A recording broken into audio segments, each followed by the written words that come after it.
My husband's paranoia has gotten so intense that he demanded I wear a tracker while he's on his work trip, and now I have just 2 weeks to leave my whole life behind before he gets back. I, 29 female, have been married to my husband, 30 male, who I'll call Alex. Alex and I met in college during our freshman year. We started off as just friends, and got married 7 months ago. I've gotten along with his family, but we aren't super close, but we're friendly enough. The problem is that Alex has begun to make me incredibly uncomfortable. Firstly, he started asking me who I'm meeting with, where, what we plan on doing, how long every single time I leave the house without him. At first, I just thought he was being protective and a good partner just in case something happened, but then he started checking my phone after the visits, vetting and researching each of my friends as well. He also has been pursuing me to link my bank account to his, as he's in charge of the finances when he was perfectly fine with keeping them separate before. We fight about it almost every day. Finally, yesterday when he was preparing to go on a work trip for 2 weeks in California, he demanded I wear a tracker so he could keep an eye on me while he's gone. I can't do this anymore. I feel like I'm suffocating, and his family, who I've spoken to about his worrying behavior, just said he's being careful and protective as a good husband should.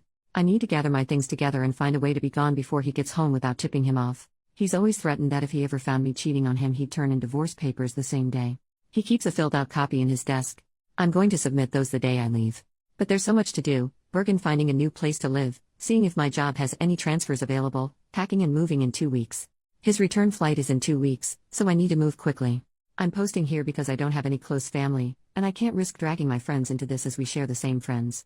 I just needed a place to vent, and ask if anyone has any advice on the easiest and safest way to do this. Edit. Oh my god, you guys are amazing. I never even thought to not use his divorce papers. I'll check for cameras before I start any packing or prepping. I may also shred his divorce papers just in case and look into getting a lawyer for myself. I'm in a no-fault divorce state, that much I so remember, which will help. I'll update again when I know more. The tracker he wants me to use is a small clip to put on the belt or waistband. I'll wear it unless I'm going or doing something related to me leaving. No pets yet, thankfully.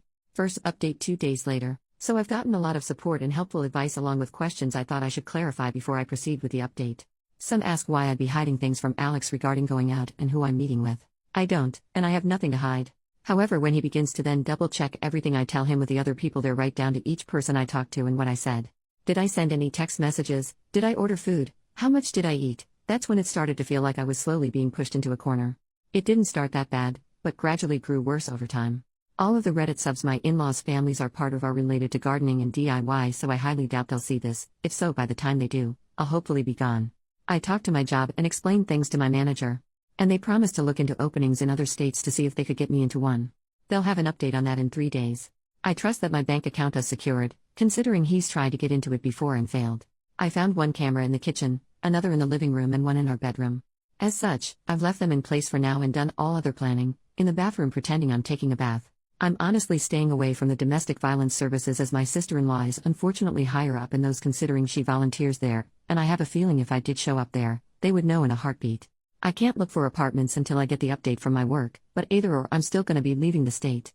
The day before I do, I will be changing my number carrier and wiping my laptop and all of his electronics before I do. I've met with 2 lawyers so far and had them look over the paperwork.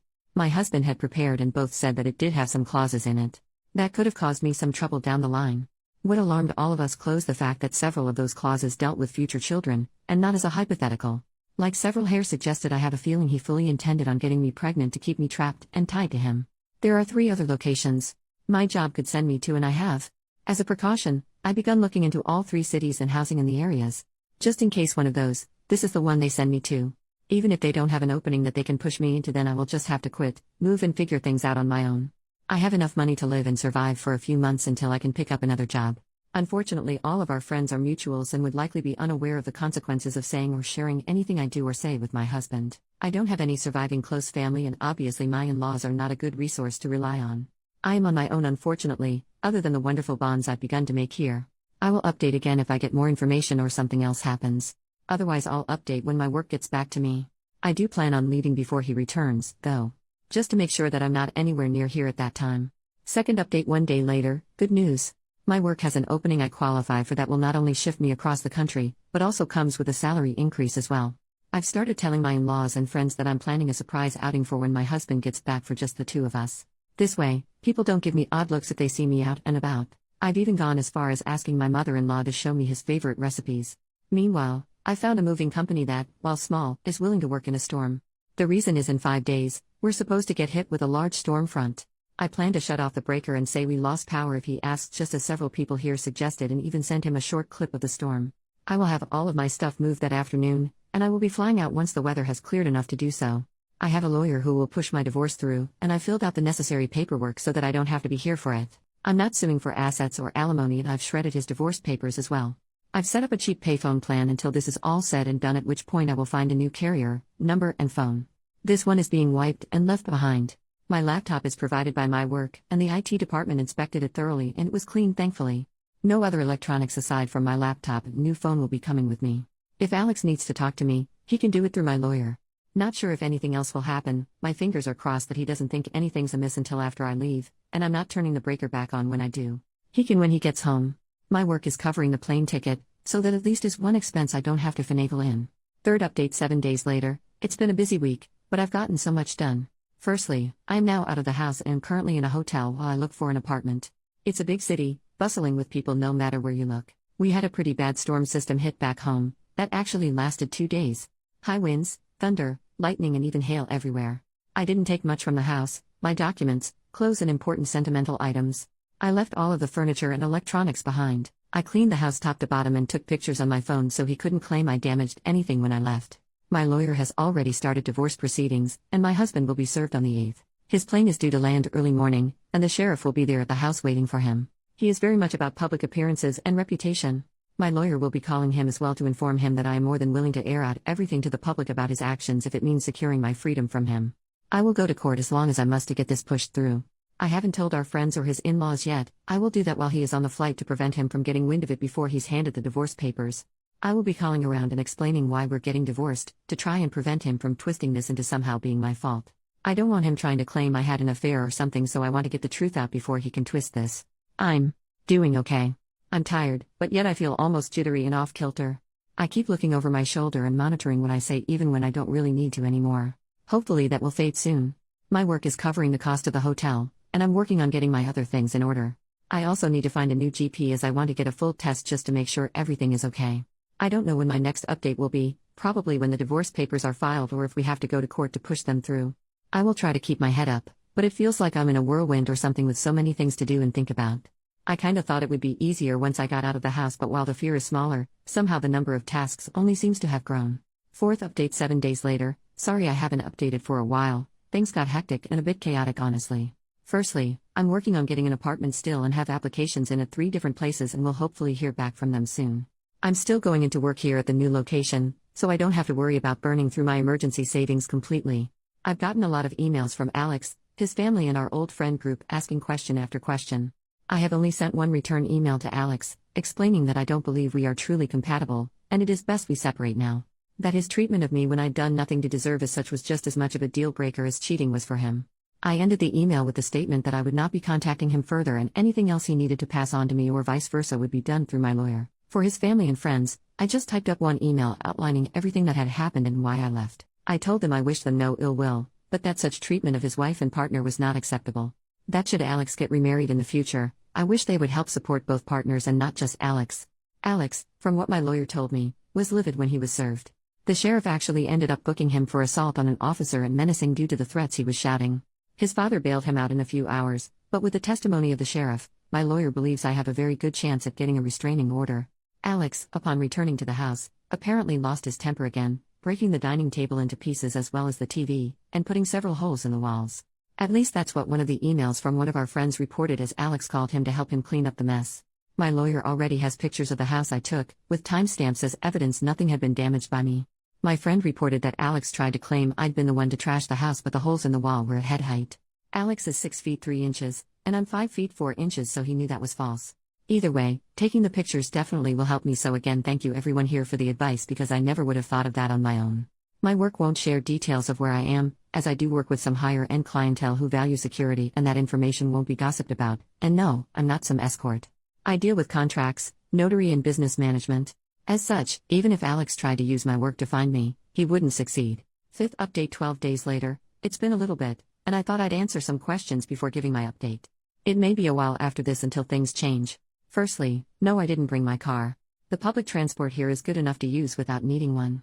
I have secured an apartment, and the building has good security. You need a key card to enter, and there is a security guard at a desk right by the entrance to the building. As part of my contract, I gave them a photo of Alex and his family so that even in the off chance they do find me, they won't be let in.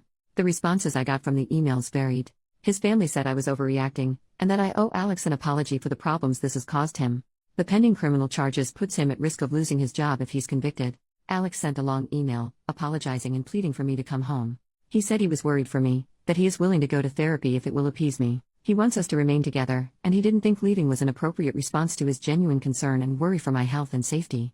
The friends gave somewhat lacking replies, saying that they didn't think Alex was ever going to hurt me and that I shouldn't be letting my imagination run away wild. As much as I want to say I was surprised by the lack of support, I'm honestly not. He intends to fight the divorce. I'm letting my lawyer handle it, and I'm also pursuing a protective order as well. Once I got approved for my apartment, I also froze my credit. I've changed my phone carrier and number, as well as making sure none of my documents list Alex as next of kin or POA. Some have asked why I was so paranoid about Alex and his possible future actions. The answer for that actually is somewhat simple: my grandmother. I love that woman to bits.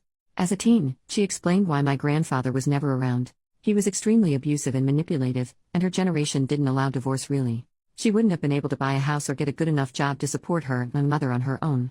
As such, she endured it, shielded my mom as she could until my grandfather died. When I felt like I may have been overreacting, I remembered how she'd said she'd always wished she'd been able to see my grandfather for what he was early on when she may have been able to annul the marriage. I don't know when I'll update again, maybe when the divorce goes through or if something big happens, but until then, I'm just trying to keep my head above the water. 6th update 1 month later. It's been a month since my previous update, and I wanted to share some of what's been going on in the meantime. The divorce is proceeding, but even though I don't need him to agree, and he's not, it means I have to go through the courts to get it approved. As such, it could be upwards of 6 months to push it through even though I'm filing without attempting to claim property, alimony or compensation. I just want a clean break and separation. Alex has attempted to use our friends to reach out to me, as he doesn't want to use my lawyer for communication. He's saying it's disrespectful and cowardly to hide behind my lawyer, and not meet him face to face.